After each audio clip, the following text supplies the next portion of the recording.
Hello.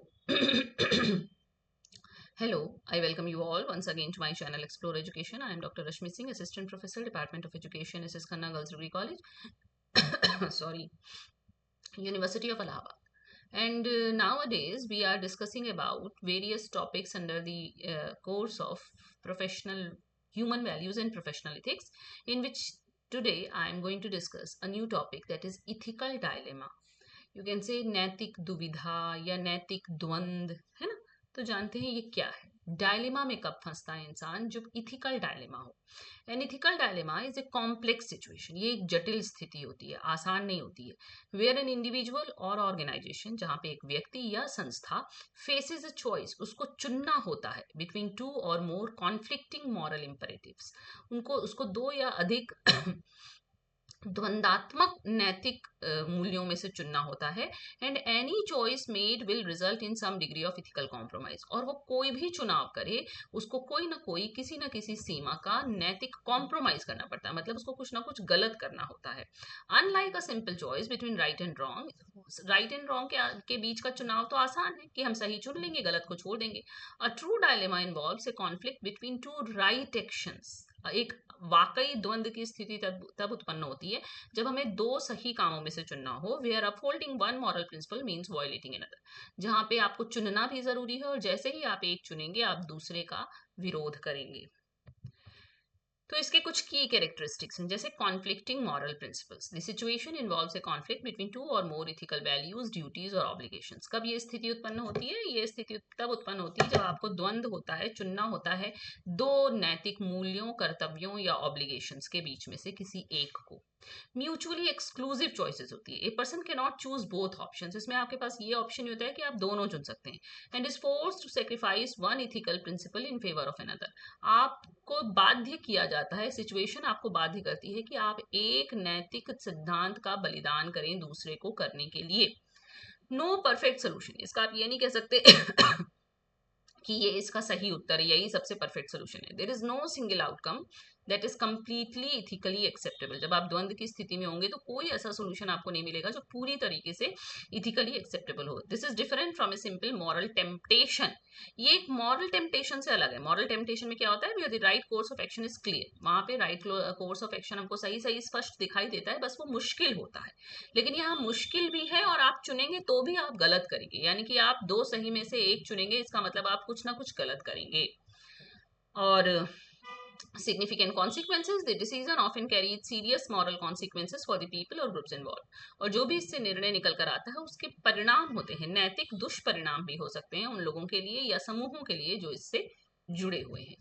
फिर इसके types, रुशवर्ड किडर, ये स्कॉलर इथिक्स के हैं, इन्होंने सजेस्ट किया कि इथिकल डायलेमा को चार कॉमन पैटर्न में बांटा जा सकता है, जैसे ट्रूथ वर्सेस लॉयल्टी। कभी कभी ये होता है कि हमको सामने वाले को सच बताएं कि या उसके प्रति लॉयल रहें, ये डायलेमा आपके पास है।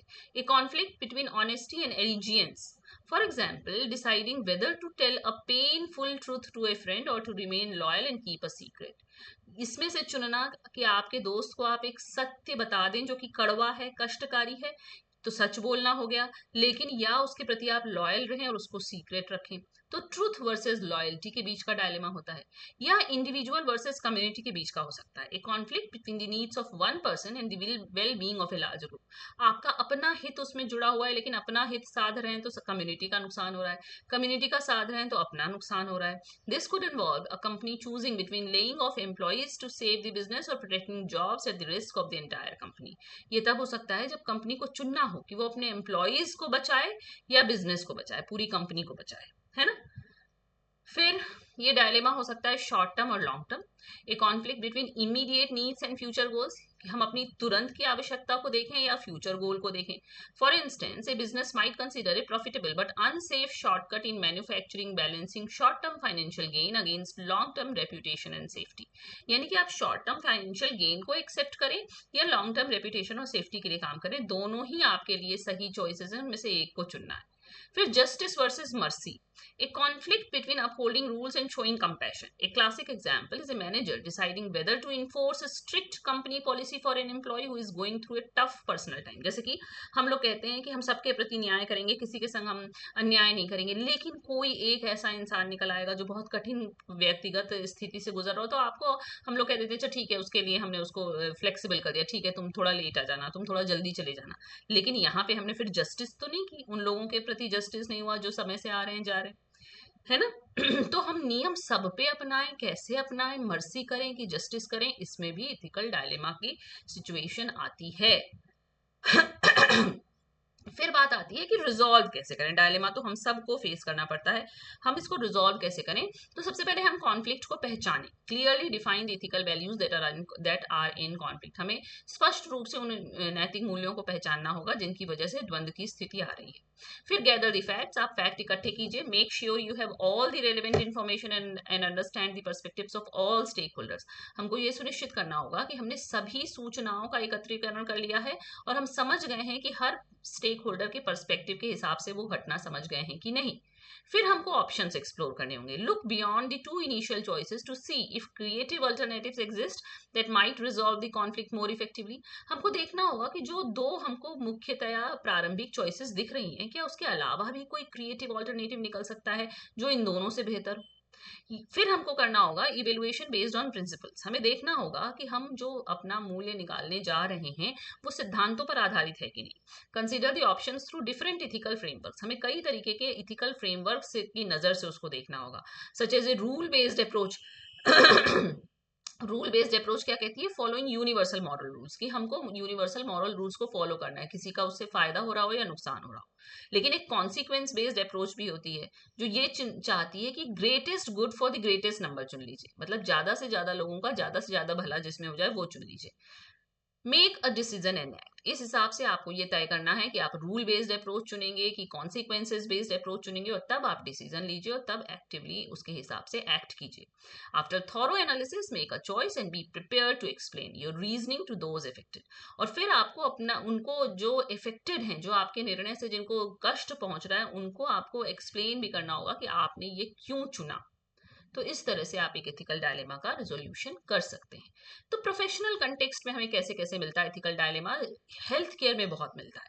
जैसे ए डॉक्टर में discover a minor is using illegal drugs, creating a conflict between respecting patient confidentiality and their duty to protect the child's well-being by informing the parents. मान लो कि एक डॉक्टर के पास एक बच्चा आया, एक बालक आया, वो ड्रग्स ले रहा है, इलीगल ड्रग्स ले रहा है, तो वो और डॉक्टर और पेशेंट के बीच में तो कॉन्फिडेंशियलिटी होती है कि आप किसी को नहीं बताएंगे, तो वो कॉन्फिडेंशियल रहे, अपने ट्रस्ट शो करे अपने पेशेंट के लिए, या उसके माता पिता को इन्फॉर्म कर दे कि वो गलत काम कर रहा है।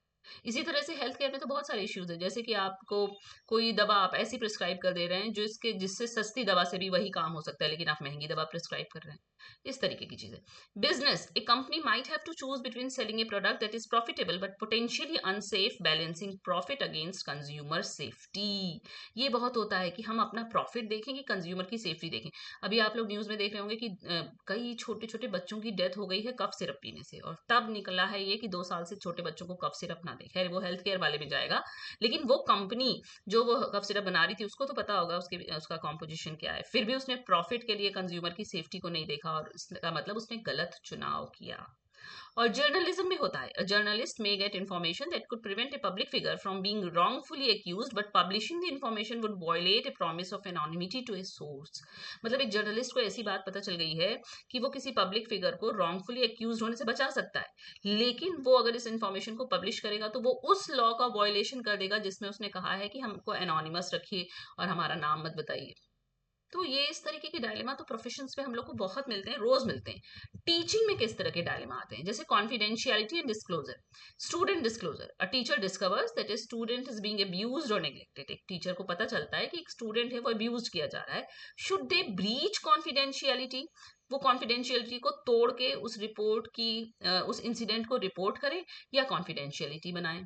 उसी तरह से असेसमेंट एंड इवेल्युएशन, आप किसी को ग्रेडिंग करते हैं तो उनके सोर्स आपको रिसोर्सफुल लोग फोन करेंगे कि उसको टॉप करा दीजिए, उसका सबसे ज्यादा नंबर दे दीजिए। तो आप फेयर रहेंगे कि आप जिसने जो आपको सोर्स के थ्रू आपको मोल्ड करना चाह रहा है उसकी बात मानेंगे। मान लीजिए उसके प्रति आपका कोई ऑब्लिगेशन है, कोई आप दबे हुए हैं उसके किसी ऋण के तहत, और वो कह रहा है कि मेरे बच्चे को टॉप करा दो, तो क्या करेंगे?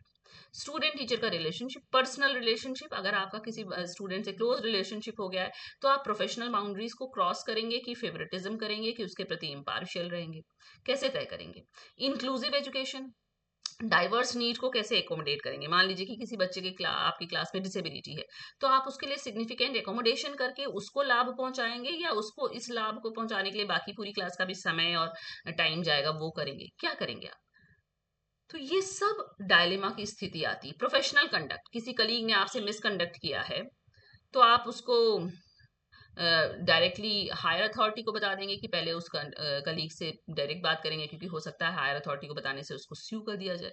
फिर टेक्नोलॉजी एंड सोशल मीडिया की बाउंड्रीज तय करना है आपको, तो वो करेंगे कि पर्सनल इन्फॉर्मेशन स्टूडेंट के बारे में पता चल गई तो उसको कन्वे करेंगे कि उसको कॉन्फिडेंशियल रखेंगे। इस तरह से बहुत सारा प्रोफेशनल कंडक्ट, टेक्नोलॉजी का usage, grading, assessment, evaluation, fairness, teaching में भी बहुत सारा है। मतलब हर प्रोफेशन में है, हमको एथिकल डायलेमा की स्थिति आती है। तो कैसे टीचर्स कैसे इसको सॉल्व करें? वो स्कूल पॉलिसीज को कंसल्ट करें, सपोर्ट सीख करें कलीग से, सुपरवाइजर से, प्रोफेशनल ऑर्गेनाइजेशन से, रिफ्लेक्ट ऑन वैल्यूज, वो उन वैल्यूज को प्रधानता दें जो कि चाही जा रही हैं उनके ऑर्गेनाइजेशन के द्वारा। Consider the ethical principles and values that guide there practice, और प्रायोरिटाइज स्टूडेंट वेलबींग। हमारा प्राइम स्टेक होल्डर स्टूडेंट है, तो हमें अपने स्टूडेंट की वेलबींग को प्रायोरिटाइज करना चाहिए, जिससे विद्यार्थियों का हित सर्वोपरि हो, वो काम करना चाहिए। So, by being aware of these ethical dilemmas and considering the complexities involved, teachers can develop the skills and judgment needed to navigate these challenges effectively. तो अगर हम ethical dilemma से aware रहेंगे, हमको जो complexities इसमें involved हैं उनके प्रति हमारा consideration रहेगा, तो teachers जो हैं वो ऐसी skills develop कर सकते हैं, वो judgment ऐसा निकाल सकते हैं जिससे कि जो ये complex situation है, challenging situation है, उनसे हमारा रास्ता आगे का निकल जाए।